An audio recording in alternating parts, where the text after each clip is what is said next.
حضرت علقمہ رضی اللہ تعالیٰ عنہ جب بستر مرگ پہ تھے تو کلمہ طیبہ آپ کی زبان پہ جاری نہیں ہو رہا تھا. آپ کی زوجہ رسول کریم صلی اللہ علیہ وآلہ وسلم کی بارگاہ اقدس میں گئیں اور عرض کیا کہ یا رسول اللہ صلی اللہ علیہ وآلہ وسلم علقمہ کی زبان پر کلمہ جاری نہیں ہو رہا. رسول کریم صلی اللہ علیہ وآلہ وسلم نے حضرت بلال حبشی، حضرت عمار، حضرت مولا کائنات مولا علی کرم اللہ وجہ الکریم رضوان اللہ تعالیٰ علیہ مجمعین کو ان کے پاس بھیجا اور پوچھا، یعنی پوچھوایا کہ جا کے دیکھو علقمہ کا معاملہ کیا ہے. جب جا کے دیکھا تو آ کے بتلایا رسول کریم صلی اللہ علیہ وآلہ وسلم کو کہ کلمہ ان کی زبان پر جاری نہیں ہوتا. سرکار نے پوچھا کہ ان کے گھر میں کوئی ہے؟ عرض کیا یا رسول اللہ صلی اللہ علیہ وآلہ وسلم ایک بوڑھی ماں ہے، باپ تو نہیں ہے. تو سرکار نے فرمایا کہ جا کر اسے میرا سلام کہنا اور کہنا کہ اللہ کے رسول صلی اللہ علیہ وآلہ وسلم نے تمہیں سلام بھیجا ہے اور یہ فرمایا کہ اگر آپ آ سکتی ہیں تو آ جائیں ورنہ میں آ جاؤں. اس بوڑھی عورت نے جب سنا کہ رسول کریم صلی اللہ علیہ وآلہ وسلم نے سلام بھیجا ہے تو وہ چل نہیں سکتی تھی، لیکن فرط عقیدت اور محبت میں کھڑی ہو گئی اور سرکار کی بارگاہ میں گئی اور عرض کیا رسول اللہ صلی اللہ علیہ وآلہ وسلم آپ نے مجھے طلب کیا، میں حاضر ہوں، میری جان آپ پر قربان فرمائیے، کیا فرمانا چاہتے ہیں؟ فرمایا کہ تم مجھے بتاؤ علقمہ کا معاملہ کیا تھا، وہ کرتا کیا تھا؟ عرض کیا رسول اللہ کچھ نہیں کرتا تھا، نمازیں پڑھتا تھا، صدقے دیتا تھا، روزے رکھتا تھا، سارے کام کرتا تھا. فرمایا مجھے سچ سچ بتا دے ورنہ اللہ تعالیٰ وحی کے ذریعے سے مجھے بتا دے گا کہ اس کا معاملہ کیا تھا. ماں کا کلیجہ پھٹا اور پھٹنے کے بعد اس نے عرض کیا رسول اللہ صلی اللہ علیہ وآلہ وسلم میں کیا بتلاؤں، علقمہ سب کرتا تھا لیکن اپنی بیوی پر مجھے فوقیت نہیں بلکہ اپنی بیوی کو مجھ پر فوقیت دیتا تھا اور اس کے سامنے مجھے گالیاں دیتا تھا. رسول کریم صلی اللہ علیہ وآلہ وسلم نے بلال حبشی رضی اللہ تعالیٰ عنہ کو فرمایا کہ جاؤ جا کر لکڑیاں لے کے آؤ تاکہ اسے میں آگ لگا دوں. یہ جملے سننے تھے خدا کی قسم، یہ جو ماں ہے نا ماں، اس ماں کا کلیجہ ہم سمجھ نہیں سکتے ہوتا کیا ہے. ماں کا کلیجہ جو معاف کرنے کو تیار نہیں اور کلمہ رضی اللہ تعالیٰ عنہ کی زبان پہ کلمہ جاری نہیں ہوتا. ماں اس وقت رونے لگی، یا رسول اللہ آپ میری اولاد کو، میرے جگر گوشے کو میرے سامنے جلائیں گے، میں یہ کیسے قبول کروں؟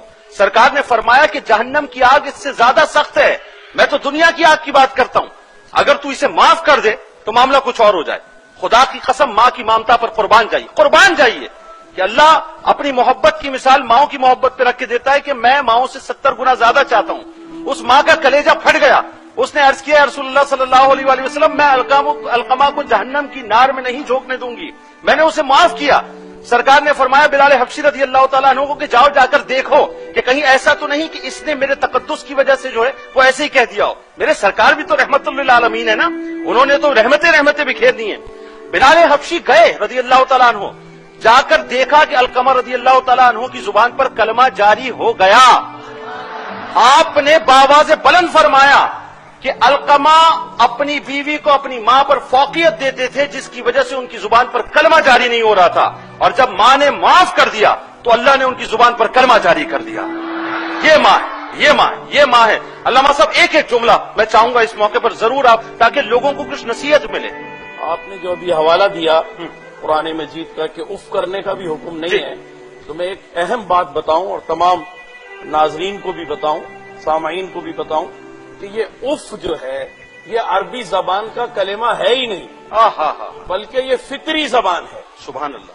اور اللہ تبارک و تعالی نے یہ جو فرمایا کہ اف نہ کیا جائے، مطلب یہ کہ انتہائی کسی ضرورت کے تحت اگر کوئی شخص جیسے گھر سے نکل رہا ہے، فرض کیجئے صبح اپنے دفتر جا رہا ہے، گاڑی کی چابی اس کی انگلی میں ہے، ناچ رہی ہے اور وہ نکل رہا ہے، اور اب وہ گھر سے جیسے ہی نکلتا ہے سب سے بات ہو چکی ہے، میٹنگ کی معاملات طے ہو چکے ہیں، گاڑی سٹارٹ بھی کر لی اس نے، اور ماں آواز دے دے اس وقت کہ بیٹا میری بات سن لو، تو اب اس وقت تو وہ اف بولے گا ہی نا کہ اف اس وقت مجھے آواز دی ہے کہ میں نے 10 منٹ بعد دفتر پہنچنا ہے، میرے میٹنگز کے معاملات ہیں، میں نے فلاں جگہ سے پیسے وصول کرنے ہیں، یہ سب کام ہے.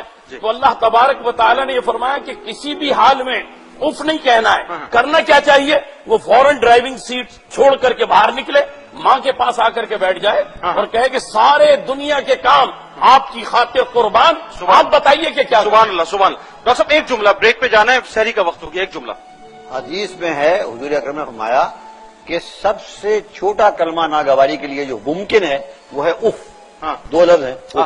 اگر اس سے چھوٹا کلمہ بھی کوئی ہوتا تو اللہ اس کو بھی ماں کے سامنے کہنا حرام قرار دے.